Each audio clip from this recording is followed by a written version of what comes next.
अस्सलामु अलैकुम वरहमतुल्लाहि वबरकातुहू। जब बच्चा पैदा होता है तो उसके पैदा होने के बाद कुछ काम किए जाते हैं जिनका शरीयत और सुन्नत ने हुक्म दिया है।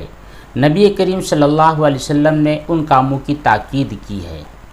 उन्हीं तमाम कामों में से एक अहम काम बच्चे का अक़ीक़ा करना होता है। अब ये अक़ीक़ा क्या होता है, इसका मुकम्मल तरीक़ा क्या होता है, इसी तरह अक़ीक़ा करने की दुआ क्या होती है, इन तमाम और अहम और मोटे मोटे मसाइल के ऊपर आज इंशाअल्लाह डिस्कस करेंगे, उनके मसाइल बताने की कोशिश करेंगे।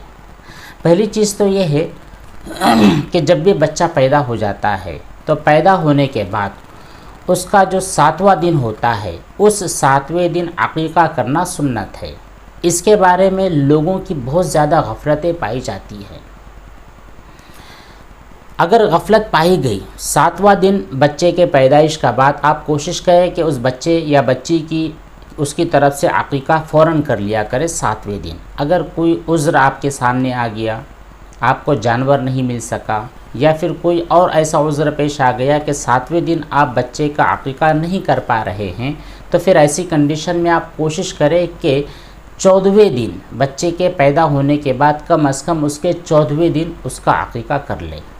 अगर आप 14वें दिन भी अक़ीक़ा न कर सके तो फिर इस कंडीशन में 21वें दिन आप उस बच्चे का अक़ीक़ा ज़रूर कर लें।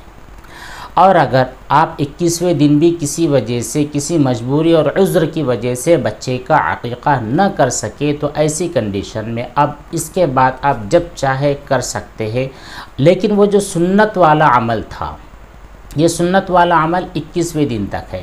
अब उसके बाद में अगर आप ज़िंदगी में कभी करना चाहते हैं, फर्स्ट ईयर में, सेकंड ईयर में, 5th ईयर में, या फिर 10 सालों के बाद, 20 सालों के बाद, 40 और 50 सालों के बाद अगर हमारे जहन के अंदर आ गया और समझ में आया कि हमने तो अपना अक़ीक़ा या फिर हमारा अक़ीक़ा हमारे वालिदैन ने या हमारे जो ज़िम्मेदार और गार्जियंस है उन्होंने अभी तक अक़ीक़ा नहीं किया है, तो ऐसी कंडीशन में ज़िंदगी में आप कभी भी अक़ीक़ा करना चाहे तो कर सकते हैं। मुबाह है, जायज़ है, मना नहीं है। अगर आपने ज़िंदगी में कभी भी अक़ीक़ा कर लिया तो अक़ीक़ा अदा हो जाएगा। लेकिन बेहतर और मसनून तरीक़ा यही है कि जब भी बच्चा पैदा हो, उस पैदा होने के बाद 7वें दिन, 14वें दिन या 21वें दिन करें। अब दूसरी चीज़ ये है कि अगर आप इन 21 दिनों में अपने बच्चे का अक़ीक़ा न कर पाए और फ्यूचर में ज़िंदगी में कभी भी आप अक़ीक़ा करना चाह रहे हैं तो वहाँ पर दिनों के हिसाब से कैलकुलेट करें, यानी 7, 14, 21 पैदा होने के बाद के जो 7 दिन होते हैं, ये ज़िंदगी के अंदर आप इसको कैलकुलेशन कर लिया करें। मान लीजिए आपने अपना या फिर अपने बच्चे का अक़ीक़ा वक्त पर नहीं किया, उसकी उम्र बहुत ज़्यादा हो गई, 20 साल 25 साल हो गई, अब हमारे दिल में ख्याल पैदा हुआ है कि अक़ीक़ा करना है, तो ऐसी कंडीशन में कि समझ ले कि जुमा के दिन अगर कोई बच्चा पैदा हुआ है तो इस दिन के हिसाब से अगले जुमेरात के दिन उसका अक़ीक़ा कर ले, तो यहाँ पर 7 दिनों की जो क़ैद है ये क़ैद सही हो जाती है। और एक ये है कि सुन्नत की तरफ आपने कदम बढ़ाने की कोशिश की है, एक ऐसा मसला हो जाता है। अब यहाँ पर आगे चलते हैं कि अक़ीक़ा तो करना है, लेकिन अक़ीक़े में क्या अमल करना है। तो अमल यह है कि आपको जानवर की क़ुरबानी देनी है, मतलब यह है कि जानवर को ज़िबह करना है। अब यहाँ पर लड़का होगा या लड़की, अगर लड़का है तो उसकी तरफ से 2 जानवर की क़ुरबानी, और लड़की है तो उसकी तरफ से 1 जानवर की क़ुरबानी, यानी उसको ज़िबह करना। क़ुरबानी मतलब ये है कि ईद उल अज़हा वाली क़ुरबानी नहीं, बल्कि जानवर का ज़िबह किया जाना। ये लड़की की तरफ से 2 और लड़की की तरफ से 1। लेकिन अगर ऐसा हुआ कि किसी ख़ानदान में, किसी परिवार में बहुत कंडीशन जाम है, उनके पास माली एतबार से उसात नहीं है और वो चाहते हैं कि एक लड़का है तो लड़के की तरफ से भी 1 ही जानवर की क़ुरबानी, 1 जानवर को ज़िबा किया जाएगा, तो इस बात की भी शरीयत ने इजाज़त दी है।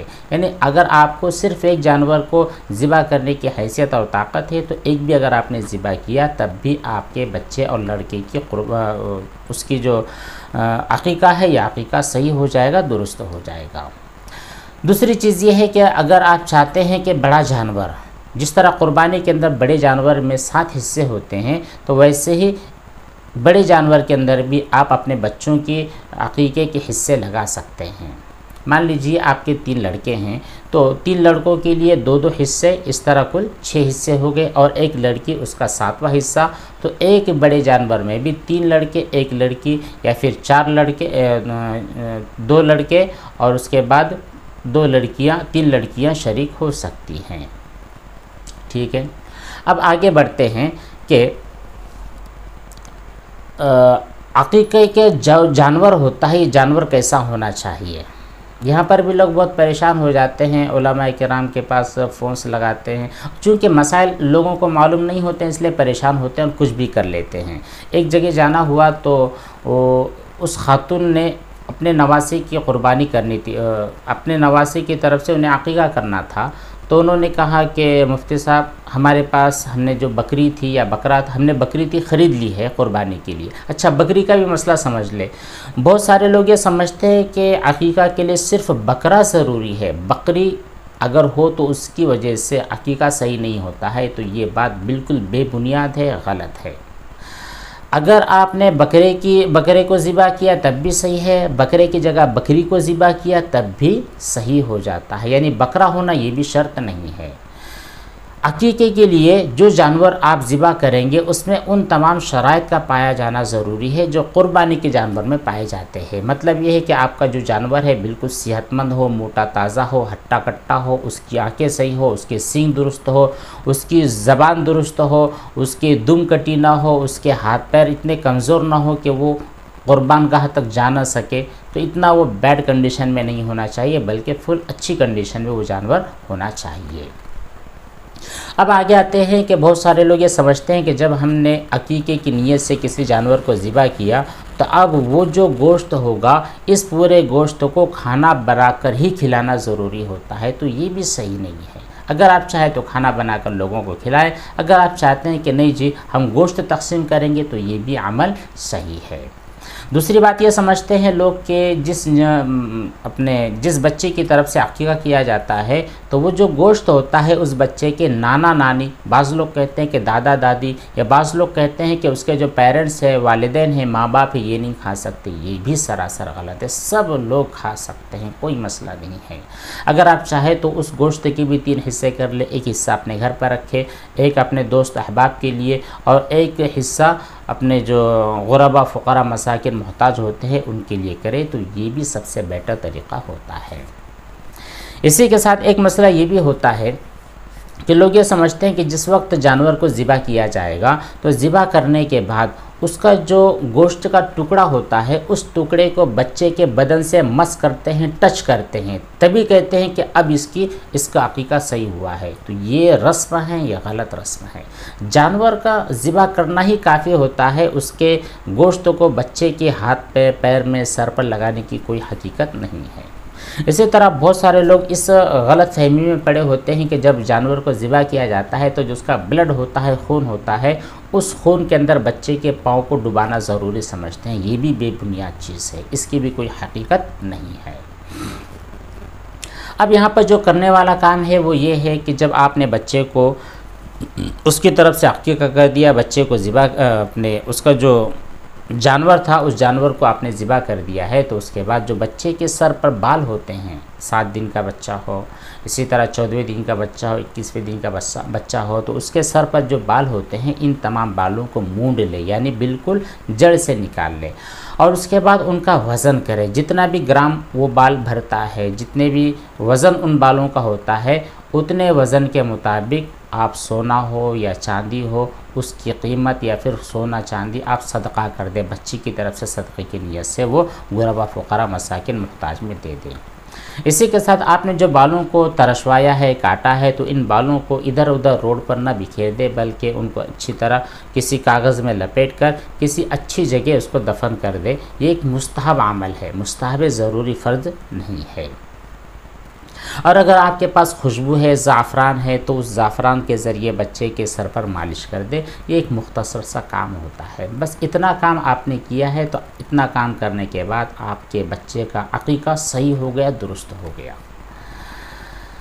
अब यहाँ पर मसला ये होता है कि बच्चे की तरफ से जब अक़ीक़ा किया गया है तो अक़ीक़े की दुआ क्या होनी चाहिए। अब यहाँ पर बहुत लोग परेशान हो जाते हैं। तो साफ साफ मसला ये है कि देखिए, बिस्मिल्लाह अल्लाहु अकबर कह के आप जानवर को ज़िबह कर दें, और उसके बाद में अगर वो अरबी वाली जो मखसूस दुआ है, या अगर आपको याद है तो बेहतर है, अगर याद नहीं है तो फिर आप दिल ही दिल में इस बात की नीयत कर ले कि अल्लाह इस बच्चे की तरफ से मैंने इस जानवर को ज़िबा किया है, इसका गोश्त उसके गोश्त की तरफ से, इसका खून उसके खून की तरफ से, और इसकी तमाम आज़ा बच्चे के तमाम आज़ा की तरफ से सदक़ा है। बस ये नीयत आप कर ले, मसला अदा हो जाएगा, कोई टेंशन की बात नहीं है।